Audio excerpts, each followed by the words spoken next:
L'arme fatale! La bomba! Alarma! Olomouc, 2003. Začala válka, nikdo od ní nic neočekával. A už vůbec nikdo nečekal, že bude trvat celých dlouhých 8 let. Přívalu nepřátel hrdě odolávalo 30 odhodlaných bojovníků. Zoceleni byrokratickou palbou, ožehnuti žárem vědomostí, obětujíc hodiny a hodiny náročné přípravy, si mohou právoplatně říkat elita národa, elita národa, elita národa. Ale boj ještě nekončí. Nepřátel je stále mnoho.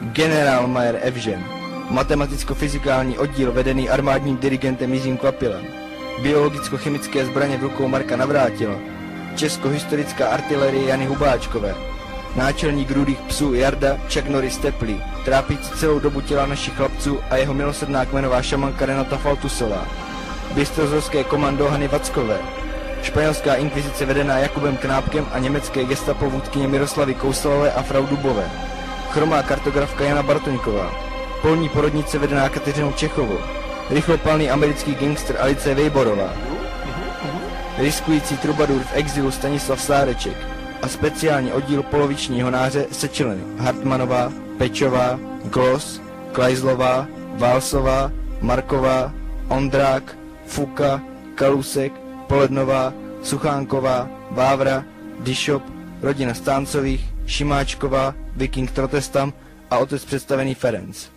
Všichni zmínění oddělili zrno od plev a vyšlechtili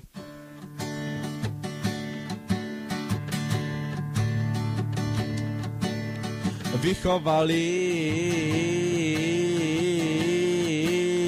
fracky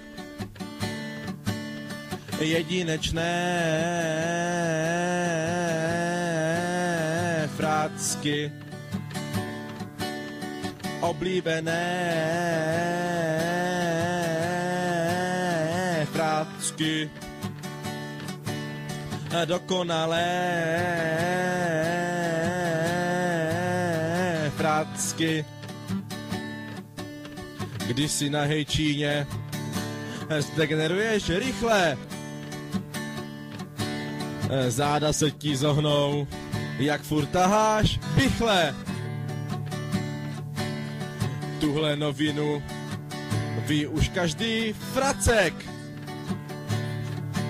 že chlapci na Hejčíně mají největší vědomosti, vychovali fracky jedinečné fracky oblíbené fracky a dokonalé fracky. Mysleli jsme, že není škola na míru šitá, ale po pár letech nás Evropa vřele vítá. Když jdete po chodbě, připadáte si jako bozi.